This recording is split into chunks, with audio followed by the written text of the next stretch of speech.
एक ट्रेन जो 17 सालों से चलती आ रही है और पूरी दुनिया अब बर्फ से ढक चुकी है। दुनिया में कुछ लोग ही बचे हुए हैं जो कि इस ट्रेन में 17 सालों से जीते आ रहे हैं। इस ट्रेन में लोगों को 3 तरह से बांटा गया था। पहले वो जिनके पास फर्स्ट क्लास का टिकट था, जो कि बहुत अमीर थे और उन्हें ट्रेन में 5 स्टार होटल की तरह ट्रीट किया जाता था। मतलब कि वो लोग ट्रेन में कुछ भी कर सकते थे और इन्हें खाना पीना सब अपनी मर्जी से मिलता था। दूसरे थे इकोनॉमी क्लास वाले, जिन्हें की फर्स्ट क्लास के मुकाबले थोड़ी कम चीजें प्रोवाइड की जाती थी। और तीसरे थे थर्ड क्लास के लोग, जो कि इस ट्रेन में फ्री में चढ़ाए गए थे। इन बेचारों को अच्छा खाना तो छोड़ो, नहाने के लिए पानी तक नसीब नहीं था। इन लोगों को खाने में सिर्फ एक प्रोटीन बार दिया जाता था, जिसे कि ये लोग पिछले 17 सालों से खाते आ रहे थे। इस ट्रेन को विल्बर्ट नाम के एक आदमी ने बनाया था, जो कि ट्रेन के इंजन सेक्शन में रहता था। कहानी की शुरुआत में हमें बताया जाता है कि साल 2014 में ग्लोबल वार्मिंग की वजह से लोग मरने लग गए थे और अर्थ का एटमॉस्फेयर अपनी चरम सीमा पर पहुंच गया था। इसलिए इसको कंट्रोल करने के लिए 79 देशों ने मिलकर CW7 नाम का सैटेलाइट बनाया। जब इसे अर्थ के एटमॉस्फेयर में छोड़ा गया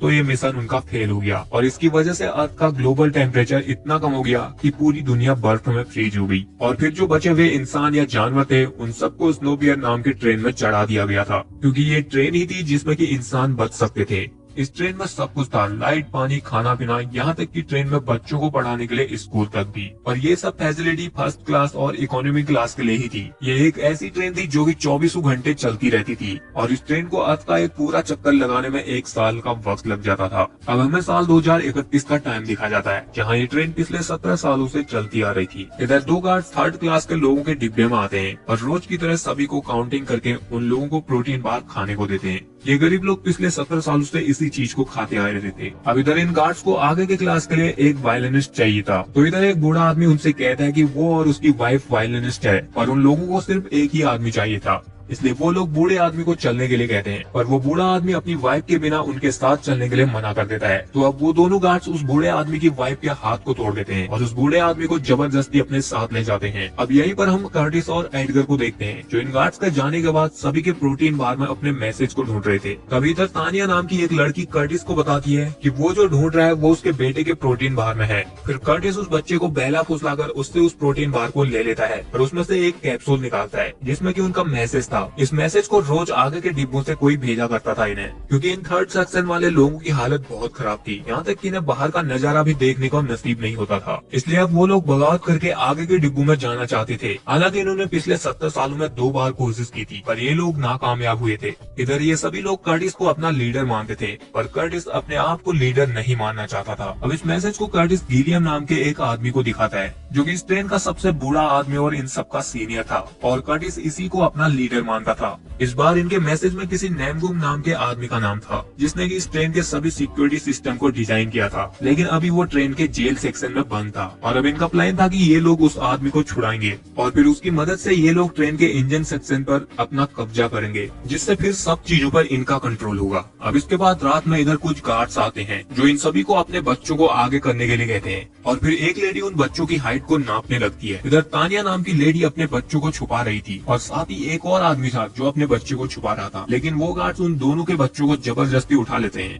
और उनकी हाइट को नापकर अपने साथ ले जाने लगते हैं। पर जो इधर आदमी था वो अपने बच्चे को उन गार्ड्स को ले जाने नहीं देना चाहता था, इसलिए वो उन्हें रोकने की कोशिश करता है और इसी में वो अपना जूता उस लेडी के सर पर भी मार देता है। अभी तो वो लेडी इधर से इन बच्चों को लेकर चली जाती है, पर थोड़ी देर बाद इधर मिनिस्टर मेसन आती है, जो कि इस ट्रेन की CEO की तरह थी।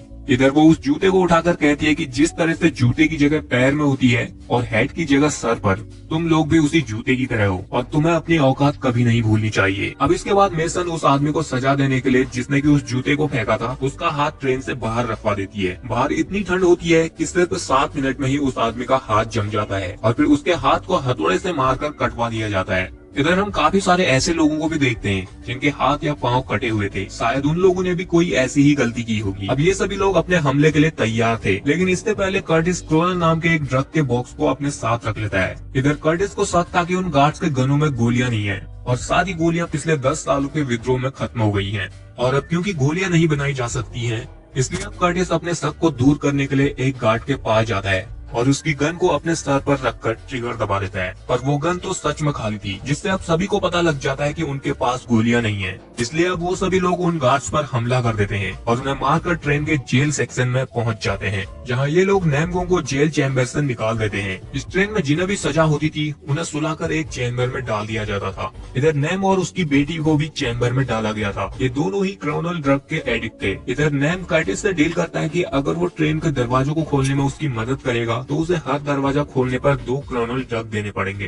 तो कर्टिस उसके इस ऑफर को एक्सेप्ट कर लेता है और फिर नैम ट्रेन के अगले सेक्शन के दरवाजे को खोल देता है। इधर एक चीज नोटिस करने वाली थी कि नैम की बेटी को पता चल जाता था कि दरवाजे के पीछे आखिर है क्या। अब इसके बाद ये सभी दरवाजे से आगे के सेक्शन में जाते हैं, जहाँ ये लोग पहली बार सूरज को देखते हैं और बाहर की दुनिया दिखती है इन्हें। इधर गिलियम ये देखकर दुखी होता है क्योंकि 17 साल के बाद भी पृथ्वी की बर्फ अभी पिघली नहीं थी। अब इसके बाद ये लोग दरवाजा खोलकर अगले सेक्शन में आते हैं, जहाँ की इन गरीबों के लिए इनका खाना यानी कि प्रोटीन बार बनाया जाता था। कर्टिस जब इधर प्रोटीन बार बनाने वाली मशीन के अंदर देखता है तो वो पूरी तरह से हैरान हो जाता है, क्योंकि जिस प्रोटीन को ये आज तक खाते आ रहे थे उन्हें तो यहाँ कॉकरोचों को पीसकर बनाया जाता था। अब ये देखकर कर्टिस इस बात को अपने तक ही रखता है।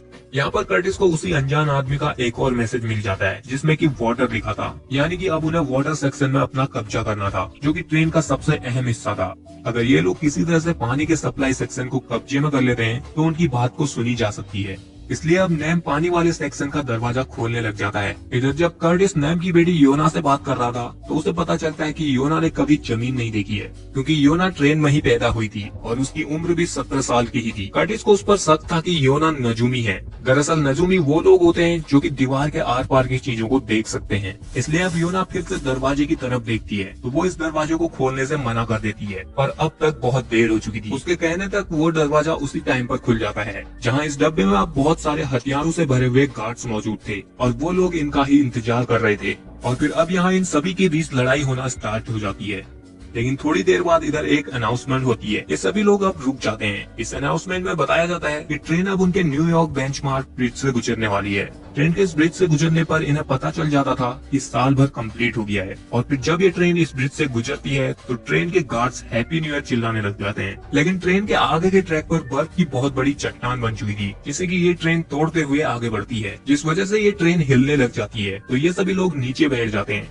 पर इसी के बीच में नैम अपनी बेटी योना को ब्रिज से नीचे खाई में गिरा हुआ एक प्लेन दिखाता है, जो कि पिछले साल के मुकाबले इस बार काफी साफ दिखाई दे रहा था, जिसका मतलब साफ था कि बर्फ अब धीरे धीरे पिघल रही है। तभी इधर अब ट्रेन की सीईओ मेसन आ जाती है। वो इन सबको कहती है कि तुम लोग अपनी औकात भूल रहे हो। तुम्हें तो विलफर्ड का शुक्रिया अदा करना चाहिए कि उसने तुम लोगों को ट्रेन में चढ़ाया और तुम्हारी जान बचाई और तुम्हें खाना दिया, और अब तुम उसका बदला पानी की सप्लाई पर कब्जा करके ट्रेन का बैलेंस बिगाड़ना चाहते हो। इसलिए वो अब इन्हें सजा देने के लिए अपने गार्ड को इनमें से 74% गरीबों को मारने का ऑर्डर दे देती है। उसका ऑर्डर सुनते ही उसके सभी गार्ड्स नाइट विजन गोगल लगाकर इन्हें मारने के लिए तैयार हो जाते हैं, क्योंकि ट्रेन अब एक लंबे टनल से गुजरने वाली थी। और फिर जैसे ही ट्रेन टनल से गुजरती है तो वो लोग इन गरीबों पर हमला करना शुरू कर देते हैं, जिसमें इनके काफी सारे लोग मारे जा रहे थे। तो अब कर्टिस अपने पीछे वाले साथियों को आवाज लगाता है और उन्हें मसाल लेकर आने के लिए कहता है। और फिर इधर बहुत सारे गरीब लोग मसाल जलाकर ले आते हैं और उन गार्ड्स के साथ लड़ने लगते हैं। इधर लड़ाई के दौरान एक आदमी लेडी मेसन के एक कमांडर को पकड़ लेता है, पर लेडी मेसन उसे मरने देती है। और फिर लेडी मेसन का एक गार्ड कर्टिस के दोस्त एडगर को पकड़ लेता है और कर्टिस को रुकने के लिए कहता है, पर कर्टिस के सामने लेडी मेसन थी तो वो उसे पकड़ने के लिए जाता है, क्योंकि अगर उसने उसे पकड़ लिया तो सब कुछ वो रोक देगी। लेकिन जब तक कर्टिस लेडी मेसन तक पहुंचता है तब तक वो गार्ड्स एडगर को मार देता है। और फिर अब कर्टिस लेडी मेसन को पकड़ लेता है, जिसके बाद लेडी मेसन अपनी जान बचाने के लिए इन सभी गार्ड्स को रोक देती है। और फिर सभी गरीब लोग लेडी मेसन को बंदी बना देते हैं और उसे टॉर्चर करके अपने बच्चों के बारे में पूछते हैं। तो वो उन्हें बता दिए कि वो बच्चे सभी विलफर्ड के पास हैं और विलफर्ड को बच्चे बहुत पसंद हैं। तो अब कर्टिस उसे विलफर्ड को यहाँ बुलाने के लिए कहता है, नहीं तो वो लोग पूरे ट्रेन के पानी की सप्लाई को रोक देंगे। तो इस पर मेसन उसे बताती है कि उन्हें इससे कोई फर्क नहीं पड़ेगा, क्योंकि इस सेक्शन में पानी फ्रंट वाले इंजन सेक्शन की तरफ से आता है, जहां बर्फ को पिघलाकर पानी इधर सप्लाई किया जाता है और यहां से पानी रिसाइकल होकर पीछे के डब्बों में जाता है। और फिर जब कर्टिस मेसन को मारने की धमकी देता है तो मेसन उसे कहते हैं कि अगर उन लोगों ने उसकी जान बख्श दी तो वो उन्हें विलफर्ड तक पहुंचाने में उनकी मदद करेगी। इसलिए अब कर्टिस उसकी इस बात को मान जाता है। और फिर रात में कर्टिस और गिलियम जब बात कर रहे थे तो गिलियम कर्टिस को बताता है कि हमारे बहुत सारे आदमी मारे जा चुके हैं। तो अब कर्टिस उसे कहता है कि आप सब लोग अब यहीं रुकेंगे, क्योंकि अब उनके पास मेसन है, वो लोग इंजन तक आसानी से पहुंच जाएंगे और फिर जब इंजन पर उनका कब्जा हो जाएगा तो वो लोग उन सबको बुला लेंगे। इसके बाद गिलियम कर्टिस को कहता है कि जब तुम इंजन सेक्शन में पहुंचोगे तो उधर तुम्हें विल्फर्ड मिलेगा और वो तुम्हें अपनी बातों में उलझाने की कोशिश करेगा, लेकिन तुम सीधा उसकी जुबान काट देना, क्योंकि वो अपनी बातों में उलझाने में माहिर है। जिसके बाद अब कर्टिस अपने 6 लोगों के ग्रुप के साथ मेसन को लेकर आगे बढ़ता है और बाकी के सब गरीब लोग यहीं पर रुकते हैं। अब ये लोग आगे बढ़ते हैं तो इन्हें सबसे पहले फार्म सेक्शन मिलता है, जिसमें सभी अमीरों के लिए फल व सब्जियां वगैरह उगाई जाती थी और अगले सेक्शन में बहुत सारी मछलियों को पाला जाता था। इधर एक सैफ भी था। अब ये लोग उधर सुशी खाने में लग जाते हैं, क्योंकि आज तक इन लोगों ने कभी मांस नहीं खाया था। इधर मेसन उन्हें बताते हैं कि वो लोग इस एक्वेरियम में कुछ लिमिटेड फिशेस को ही पालती हैं ताकि ट्रेन में बैलेंस बना रहे। और फिर जब वो सुशी खाने लगती है तो कर्टिस उसे रोककर कॉकरोचों से बनाया गया वो प्रोटीन बार उसे खाने को देता है, जिसे मेसन को ना चाहते हुए भी खाना पड़ता है।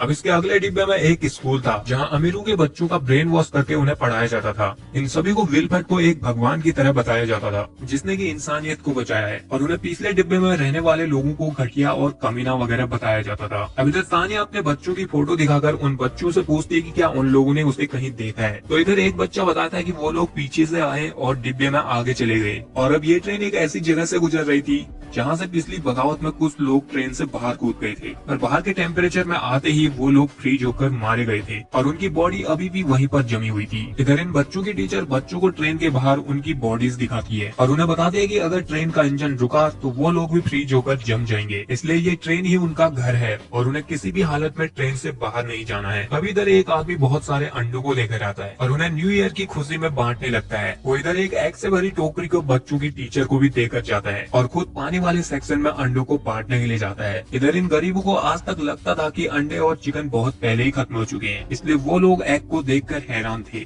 और फिर वो अंडे देने वाला आदमी उन्हें कहता है कि ऐसी बहुत सारी चीजें हैं जो लोगों को लगता है कि ट्रेन में खत्म हो चुकी है, जैसे कि गन्स में बुलेट का ना होना। ऐसा कहकर वो अपने एग वाली टोकरी में से एक मशीन गन को बाहर निकाल देता है और उन सब पर हमला करके अपने गार्ड्स को छुड़ाकर उन्हें भी अपनी गन दे देता है। और फिर वो लोग उन गरीबों को मारना शुरू कर देते हैं और उधर वो स्कूल टीचर भी एग की टोकरी में से एक गन को निकालकर कर्टिस और उसके साथियों पर हमला कर देती है, जिसमें कर्टिस का एक साथी मारा जाता है और तभी कर्टिस का दूसरा साथी उस टीचर के गले में चाकू फेंककर उसे मार देता है। और फिर जब कर्टिस और उसके साथी जब सीसीटीवी स्क्रीन पर देखते हैं तो वहाँ वाटर सेक्शन में उन गार्ड्स के इंचार्ज फ्रैंको ने बहुत सारे गरीबों को मार दिया था। और फिर वो उनके लीडर गिलियम को भी सीसीटीवी कैमरा के सामने लाकर उसके सर पर गोली मार देता है, जिसे देखकर इधर कर्टिस को बहुत गुस्सा आता है और वो गुस्से में अब मेसन को भी मार देता है। जिसके बाद कर्टिस, तानिया, नेम और उसकी बेटी आगे के डिब्बों में जाते हैं, जहाँ वो लोग देखते हैं कि अमीर लोग तो अपनी जिंदगी बड़े ऐशो आराम से जी रहे हैं और यहाँ अमीरों के लिए बहुत अच्छी सुविधा थी, जैसे कि अमीरों के लिए हॉस्पिटल, टेलर, ब्यूटी पार्लर और स्विमिंग पूल जैसी 5 स्टार वाली सुविधाएं थी। और फिर इधर जब नेम अगले सेक्शन के दरवाजे को खोल रहा था तो यहाँ पर फ्रैंको अपने गार्ड्स के साथ पहुँच जाता है और इन पर हमला कर देता है। ये सभी उसका मुकाबला करते हैं पर वो इधर कर्टिस का एक साथी और तानिया को गोली मार देता है। और फिर जब वो नेम की बेटी को मारने वाला था तो नेम उससे लड़कर उसे रोकने की कोशिश करता है और तभी कर्टिस फ्रैंको को चाकू मारकर उसे मरने के लिए यहीं पर छोड़ देता है। अब इधर मरने से पहले तानिया कर्टिस को अपने बेटे टिम्मी की फोटो देकर उसे ढूंढने के लिए कहती है। जिसके बाद कर्टिस, नेम और उसकी बेटी योना इंजन सेक्शन की तरफ जाते हैं, जहाँ जाते वक्त आगे के डिब्बों में अमीर लोग पाउडर के नशे में पार्टी कर रहे थे। ये देखकर इधर नेम और उसकी बेटी योना उनसे बहुत सारे क्रोनल ड्रग को अपने पास इकट्ठा कर लेते हैं। जिसके बाद ये तीनों इंजन सेक्शन के पास पहुंच जाते हैं, जहां पहुंचते ही कर्टिस अपना आपा खो देता है और गुस्से में उस दरवाजे को खोलने और तोड़ने की कोशिश करता है, क्योंकि यहाँ तक पहुँचने में कर्टिस ने अपने बहुत सारे लोगों को खो दिया था।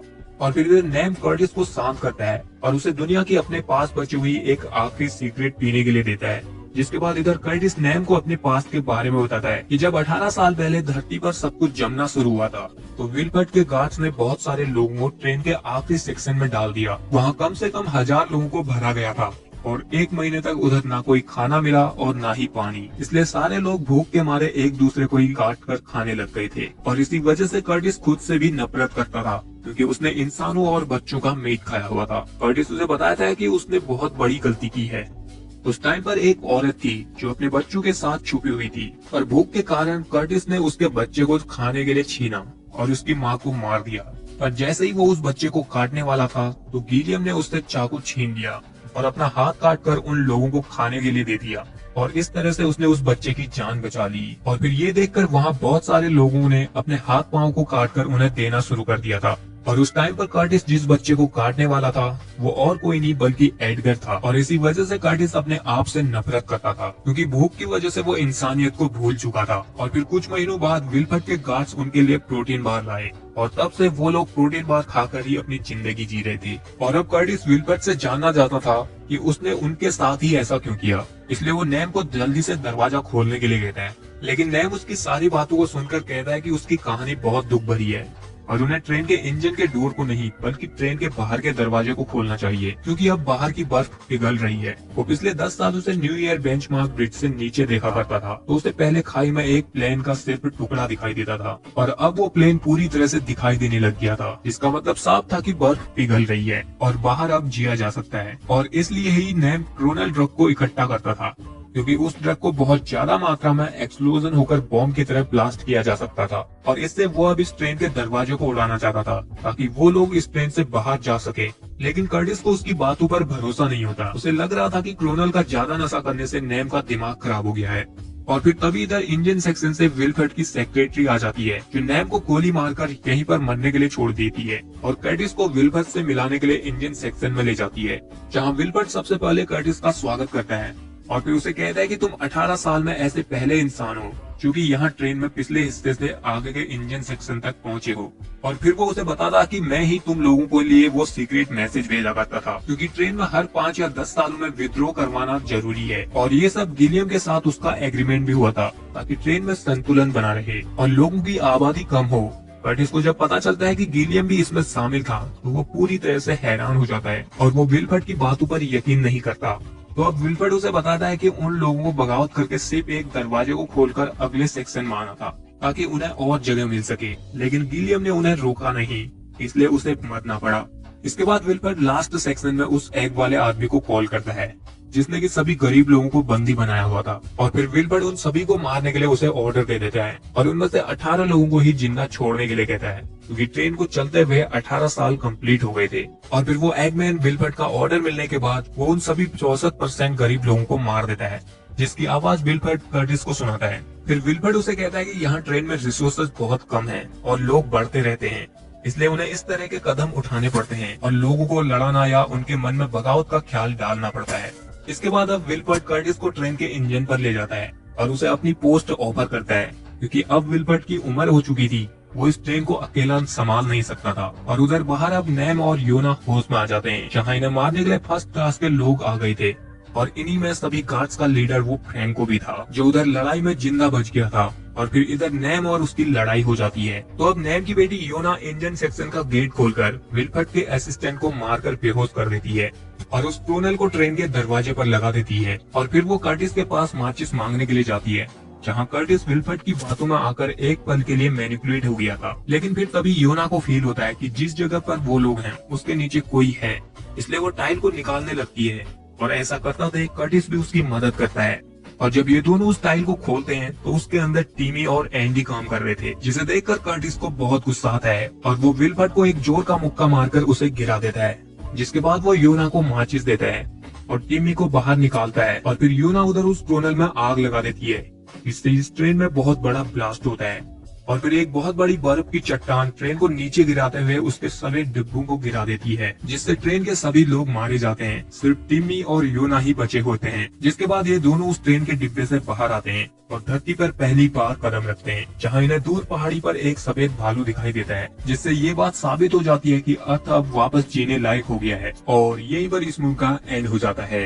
ये मूवी हमें हमारी ह्यूमन सोसाइटी को दर्शाती है, यानी कि जिस तरह से ट्रेन में लोग अलग अलग क्लास में बांटे गए थे, उसी तरह से हमारी दुनिया या सोसाइटी में भी लोग अलग अलग क्लास में बटे हुए हैं। और जिस तरह से मूवी में पिछले सेक्शन के लोग फर्स्ट क्लास सेक्शन में बेहतर जीवन की उम्मीद में लड़ते हुए आगे बढ़ते हैं और एंड तक सिर्फ एक ही पहुंच पाता है, उसी तरह से हमारी सोसाइटी में भी सक्सेस पाने के लिए लोग कदम बढ़ाते हैं, पर सक्सेस सिर्फ कुछ लोगों को ही मिल पाती है, यानी कि सभी का सक्सेस होना तो इम्पॉसिबल है। ऐसा हुआ तो रिसोर्सेज कम पड़ जाएंगी और लोग कुछ करेंगे ही नहीं। और जिस तरह से मुंह में अमीर लोग गरीबों का शोषण करते हैं और उन्हें अपने बाप की जागीर समझते हैं, उसी तरह से हमारी दुनिया में भी कुछ लोग ऐसे होते हैं। चाहे अब हम ट्रेन के स्कूल वाले सीन को ही देखें, जहाँ बच्चों का ब्रेन वॉश करके उन्हें इन्फ्लुएंस किया जा रहा था और वो बच्चे उन बातों को सच मान रहे थे। उसी तरह से हम लोग भी कभी कभी दुनिया की बातों में आकर किसी गलत चीज के लिए इन्फ्लुएंस हो जाते हैं। आज की ये कहानी यहीं पर एंड करते हैं। अगर आपको वीडियो पसंद आया तो वीडियो को लाइक शेयर कीजिए और हमारे चैनल को सब्सक्राइब जरूर कर लेना।